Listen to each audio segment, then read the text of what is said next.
Your parents probably told you the same thing mine did. Drink plenty of water. It's the cheapest thing in the house. It's practically free. And for most of human history, they were right. Water came from the tap. You paid a small utility bill. End of story. But here's the harsh modern reality. In cities across America, France, England, and dozens of countries you wouldn't expect, families are now paying triple what they paid just 20 years ago for the exact same glass of water. Some households in Atlanta, Pittsburgh, and parts of New Jersey are spending more on water each month than on their electricity bill. In England, water bills just jumped by the largest amount in 20 years. And the wildest part? In many of these places, the water itself is dirtier than it used to be. Most people think their water comes from the city, from the government, from some boring local utility run by guys in hard hats. But the truth is, in a growing number of communities, your water is controlled by a single private company, one that answers to shareholders in another country, charges you whatever it wants, and has figured out how to turn the most essential substance on Earth into one of the most profitable assets in modern finance. The water game is more rigged than you realize, and once you see how it works, you can't unsee it. So in this video, we're going to break down how a handful of private water giants quietly took over the global water supply, why your bill keeps climbing even when you use less, and whether anything can actually stop it. Let's get started. Section 1. The historical context. When it changed. For most of the 20th century, water in developed countries worked one way. Your local government owned the pipes, the reservoirs, and the treatment plants. They charged you just enough to keep the lights on at the facility. Profit was not the point. Public health was. In the 1970s, the average American household spent less than 0.5% of its income on water. It was so cheap that economists barely tracked it. Cities like Atlanta and Detroit had water systems that were the envy of the world. Pipes were maintained, bills were predictable. Water was treated like roads or streetlights, boring, essential infrastructure that nobody made a fortune off of. Then came the shift. In the 1980s and 1990s, governments on both sides of the Atlantic ran into a problem. Their water infrastructure was aging fast, and replacing it was going to cost trillions. Margaret Thatcher in the UK had an idea: sell it all off. In 1989, she privatized the entire water system of England and Wales overnight, handing the country's rivers, reservoirs, and pipes to a small group of private companies. The pitch was simple. Private companies would run things more efficiently, invest more in upgrades, and keep prices low through competition. In the United States, the same idea spread quietly, city by city. Cash-strapped towns started selling or leasing their water systems to private operators in exchange for upfront payments that helped balance budgets. By the 2000s, a new industry had emerged. Global water corporations whose only job was to acquire as many water systems as possible and run them for profit. Here's the then versus now comparison that should stop you cold. In 1980, the average American household paid about $12 a month for water. Today, in cities served by the largest private water companies, that same household pays over $120 a month. That's a tenfold increase, while wages have barely doubled.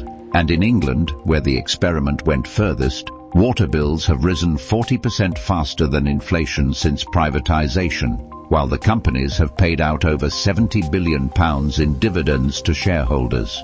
The pipes are the same, the water is the same. What changed is who owns the tap. Section 2. The core mechanism. How it works. To understand how this works, picture a toll bridge. Imagine you live on an island and there's only one bridge to the mainland. You have to use it to get to work, to buy groceries, to take your kids to school. Now imagine the city sells that bridge to a private company. The company doesn't have to compete with anyone because there's only one bridge. They can charge you whatever they want, and you have no choice but to pay. That's exactly how the private water industry works. Water is the ultimate captive market. You literally cannot live without it, and you cannot shop around. Here's the step-by-step playbook these companies use. Step 1.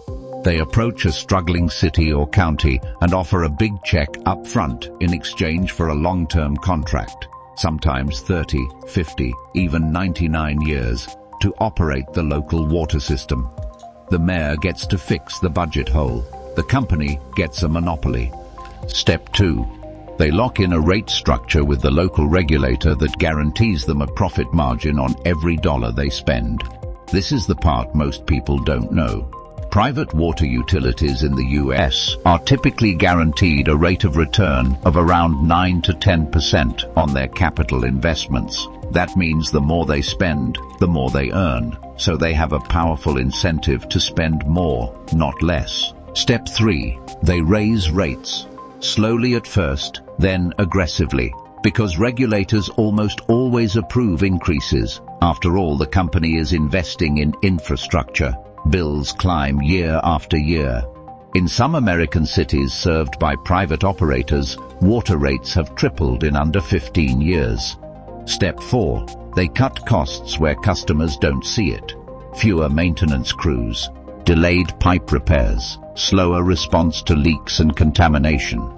Studies have repeatedly shown that privately owned water systems charge customers about 50 to 60% more on average than publicly owned ones, while often delivering worse service. Now here's the counterintuitive truth. You'd think that if water bills got too high, people would just use less, demand would fall, and prices would come down. That's how normal markets work. But water doesn't work that way.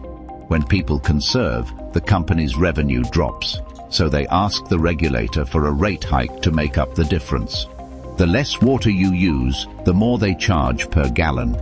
It's a system designed so that you cannot win. Section 3. The hidden power. Who is benefiting? So who is actually behind all this? Most people have never heard their names, but a handful of companies now control a staggering portion of the world's privatized water. The biggest is a French giant called Veolia, which serves over 100 million people across the globe. Its main rival, Suez, also French, serves tens of millions more. In the United States, the dominant players are American Waterworks and Essential Utilities, which together serve more than 20 million Americans across dozens of states. And increasingly, the real owners of these systems aren't even water companies at all.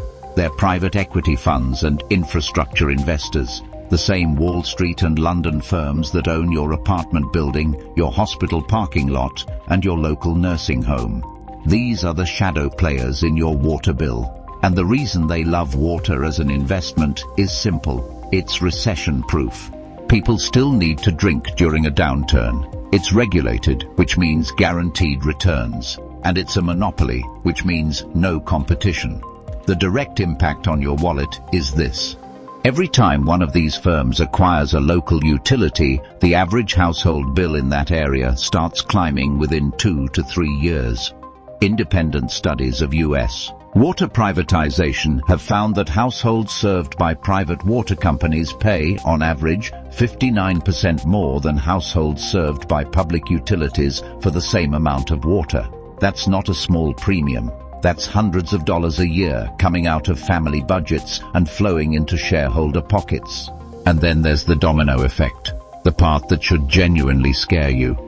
When a private operator underinvests in maintenance to protect profits, pipes start failing. Pittsburgh, Flint-adjacent suburbs, parts of New Jersey, and several towns in England have all dealt with serious water quality crises tied to privatized or under-maintained systems. Once one community's water becomes unsafe, residents flee, the tax base shrinks, the city has even less money to fix the problem, and the private operator has even more leverage to demand higher rates from those who remain. In England, this is now a national scandal. Thames Water, the country's largest water company, is teetering on the edge of collapse under £15 billion of debt, while raw sewage flows into rivers and beaches at record levels. Bills are going up anyway, because someone has to pay for the mess. And that someone is you.